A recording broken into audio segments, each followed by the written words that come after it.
नमस्कार, मी पंजाब डक। आज आहे 30 मे 2025। संपूर्ण महाराष्ट्रातल्या शेतकऱ्याला अंदाज देणार आहे। राज्यातल्या सर्व शेतकऱ्याला एक आनंदाची बातमी, इतका पाऊस पडला। मग आता उघडणार कधी? तर राज्यातल्या शेतकऱ्याला सांगू इच्छितो की म्हणजे उद्यापासून 31 मे पासून तर 6 जून पर्यंत असं जोरानं वारं सुटणार आहे। पाऊस काही येणार नाही, त्याच्यामुळे काही चिंता करायची गरज नाही। पण राज्यातल्या शेतकऱ्याला सांगू इच्छितो की तुम्ही काय करा, शेतीची कामं या 6 जून पर्यंत करून घ्या।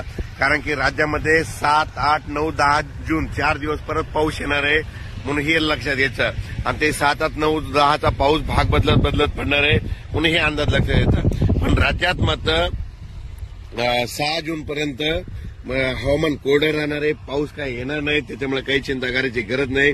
फक्त आजपासून बघा तुम्ही, आज जोरानं वारे सुटतील। वारे सुटल्याच्या नंतर काय होईल, उद्यापासून चांगलं कडक सूर्यदर्शन होणार आहे, म्हणून हा अंदाज लक्षात येतात। पण राज्यात काय झालं, इतका पाऊस पडला, आणखीन जवळपास 8, 10 दिवस वापसा होत नाही। पण माझी विनंती, ज्यांचं रान जसं तयार होईल तसं तुम्ही तयार करा, कारण की राज्यामध्ये 7, 8, 9, 10 जूनला परत थोडा पाऊस येणार आहे, म्हणून हा अंदाज लक्षात घ्यायचा।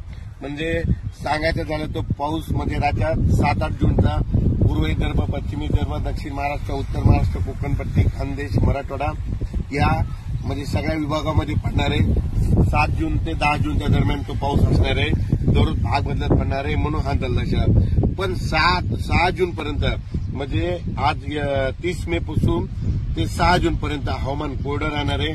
खूप काही मोठा पाऊस येणार नाही, त्याच्यामुळे काही चिंता करायची गरज नाही। अचानक वातावरणात लगेच एक निश्चित दिला जाईल। धन्यवाद।